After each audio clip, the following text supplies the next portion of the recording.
Hello everyone, welcome to the final game of the tournament. I was playing against Brian Escalante. We used to be teammates during the Webster time, and I think this might have been our first classical battle. In this tournament he was playing wonderfully, and I don't know if he made a GM norm or not, but yeah, in this game also he put a lot of pressure on me, and I was lucky to save. So let's go over the game and see what happened. So e4 c5, I decided to play Najdorf, although I must say that during this tournament he didn't go to the main line, any main line of Najdorf. He played here queen d4, I believe, and also yeah, I think queen d4 and something else. Also knight c3, knight f6, e5. And it was kind of a surprise for me that he went for the main line, but anyways, you know, I play Najdorf a lot, so not a big deal. Bishop b3, e5, knight f3. This is the safer option. Knight b3 is much sharper.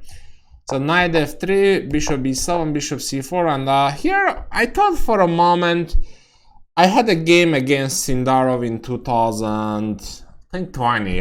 Sindarov went for this line, and I played bishop b6, and I thought my opponent could have been prepared, and you know, maybe I shouldn't play and repeat the variation, but I decided to go anyways for the main line because I thought I was pretty familiar with the structure. I analyzed this position with white and black, so I went for bishop b6, takes, knight g5, queen d7, queen f3. So these are the fairly typical moves. And yeah, h6, bishop b6, castle. So this is a well-known theory. The first line of the engine, rook d2. So I knew this line, and I thought, yeah, here there was a b5 move which I played. b5, queen e3, b4, knight d1. For some reason I thought there was a pawn sacrifice in my analysis, and I went for it without really deep thinking. I was pretty confident that the move here is d5. The Lichess engine shows d5 as the second line. Maybe it is the move. I don't know, I haven't checked my file, so I don't know what exactly I prepared here. But I was maybe overly confident, so I went for d5, ed, queen g5, this line. So I thought even though I sacrifice pawn, I will be able to play d4, stop knight from developing, and then I am gonna be able to, you know, attack on the queen side. I think I overestimated my position. Here I should have played a5 first, but I didn't like knight e3, a4, knight f5 option. Yeah, engine says white has advantage. So here I played first queen e6 with the idea to play d4. Also knight d4 is a threat, so he goes queen g6. I go d4, king b1, and here I played a5. And then realized that, oh, after rook e1, the position doesn't look great. Initially, I was gonna play rook d8 to keep rook on e8, which could be helpful on this file. And, you know, if he plays f3, I go a4. If knight f2, I can play a3. And now there is no knight d3 because of ab, and the a2 is gonna be mate. And yeah, if b3, then I can play queen c6 or c8. With queen c3, maybe c8, so if knight d4, perhaps I can take on e4 and play queen c3. Although I wasn't sure that it was gonna be draw, but anyways, yeah, it is. Black has enough attack. But then I realized that, hold on for a second, what happens if he plays rook e2? Then I realized that I don't have e4 move because he takes rook e4. And my knight cannot grab the rook because of the queen hanging, so I cannot play e4.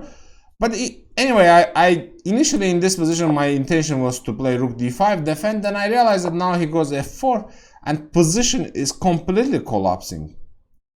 Then I decided that, okay, then let's go a d8. And if rook d e2, I was gonna play rook f e8. The thing is that if it takes e5, I can sacrifice my, I mean, not really sacrifice, but here black has more than enough compensation and the engine shows it is just equal. But the problem is that now I put my a rook to d8. Now a4, a3 is not that dangerous. So he goes here f3, I play a4 and goes knight f2. And I had to basically play, I mean, position is very bad for me and I didn't know really what to do. I decided to just, you know, a little bit ruin his king structure, but he goes a3 and there is no attack. So I go rook b takes c2. Actually rook c2 was another strong move. I mean, I kind of missed that he has a strong threat. Rook c7 and give me mate, and there is only way to stop it, queen trade. So bc was not a good move, but the position was already tough. I don't know what to do. So a3 was a strong move. So bc, rook c2, another strong one. So I go queen d6. At least I decided to stop rook c7. And here it was tempting for him to play knight d4 and trade. It looks like a, you know, winning idea, but knight d3, keeping the knight on the board might have been a better way to go. But knight d4 looks so natural. You trade and there is no attack and pawns are blockaded, so it looks like a winning for white.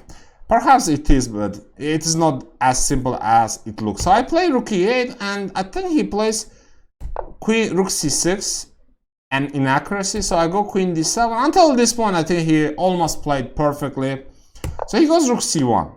And now I realize that there is only one chance for me to survive, is to push the d pawn and hope that this pass pawn will save me. So I go d3. Here, he could have played rook c7. I saw this line. I thought queen c7, rook c7, d2. In order to stop that, he has to give up the rook. King c1 and rook d4. I thought this position might be holdable. Although white is obviously much better, but I was hoping that, you know, two rooks against queen, some surviving chances. And thanks this a4 blocking b2. And he doesn't play. I considered queen a4, but I thought e4, fe, I can go g4, attack the pawn, so some chances. So here he makes another mistake, rook d1. And for a long time in this position, I thought, oh, you know, there is no way that I can defend, and I cannot play queen d4 because he has rook c4. And then a4 is hanging, d3 is weakness. But then I realized that I have a very strong move, queen f2. And if he takes rook d3, the key is that I have a queen f1 check, king here, and again I can grab the pawn, and it is draw. So after queen f2, later we discussed king a2 move, but I thought king a2 is dangerous for him. Although engine says it's fine, I mean, it's just +1 for white. But okay, queen e2 is the strong move. If takes, rook e1, I have rook d2, rook e4, rook b8, and it is just draw. There's no way to defend b2, and then will be perpetual. So here white has to play, okay, rook b1, yeah. I mean, it's very hard to win. So here he goes for rook c3, another most natural way to play. Then I trade the queen and I go to the rook endgame. So obviously rook endgames, you guys know, are tricky. It is not easy to win rook endgames even when you are up a pawn. So I was very optimistic about my position. I thought I was gonna hold. So he goes rook e3. In this position, I spent some time. I wasn't sure. I was calculating this move, rook e3, e4, king c2, king f7, and I thought king c3, king f6. If king goes to b4, I can go e5. Actually, this position is much better for me. If king d4, king f5. Actually, why didn't I go for this line? E4. Yeah, I think what happened is that here I got scared of rook c3 move. I thought king f6, he goes rook c4, e3, king d1. Oh, I forgot about rook d8, rook d2. The funny thing is that after the game, post-mortem analysis, I was giving this idea non-stop that I always can go rook d8, rook d2, but for some reason it didn't come up to me in this position. So the idea is that here I can grab 2 pawns, and this is just draw. So this would have been immediately draw, but I went for rook g4. He goes g3 and king f7. I decided to activate the king. So he goes rook c6, cuts my king, but I find a strong move, rook e6, offer trade. If he goes rook f3 check, I had a kind of very strong move. After rook f6, if he takes, I play gf, and then I can push the f, create a pass pawn, so it's just draw. So he gives a check, I go king g6. I didn't go to f6, so there is no rook f3, rook f7 idea. So king g6, king c2, rook d4, rook d3. And here finally I traded and pushed e4, king d4, e3, rook has to go back. I go king f5. I thought I could play rook b6 move here, but rook c2, rook b3. I didn't want to allow him to this idea. Maybe it is still draw, but I thought, why should I allow if I can just play king f5? Stop the king from coming to e4, and he's going h3 here, because I was also, I think, threatening maybe to play king g4 in some variations, maybe here king g4. So there was actually a funny idea in my mind that I can play king h3. So let's say he goes king e4, just to illustrate my point. Like king d4 here, if he goes king c4, and I can take b2 and have this stalemate. Would have been pretty. Yeah, this was I saw this idea. It is very, very well known. Anyways, so here he goes h3. I go rook b6, attack b2, so check, king f6, and rook c2 doesn't really matter. So I go rook g6. If he goes king e4, I was considering to play e2, rook e2, and take g3, which is draw. So he goes rook e2, stops.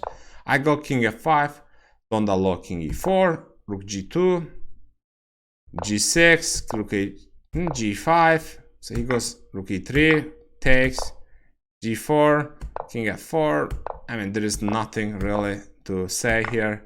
It is just draw here. I think this was very accurate move, which stops rook from coming to d4, because a3 is hanging and g4 is weak. So here we made few moves and agreed on draw. So overall, I ended the tournament with 5.5 points out of 9. I didn't play 2 games. I got bye in both, and each bye is half point. So really I played only 7 games and got 4.5 out of 7. Overall, I am not satisfied with my performance. I did not show my best chess in this tournament. I think the main reason was that, I need to go deep into my games and analyze. But I feel like I came to US 2 weeks ago, and I did not really have opportunity to train well. And yeah, I wasn't prepared for this tournament. I missed, especially on the first day, I missed 2 good positions, like against like around 2300s, which affected my rating significantly, my mood, etc.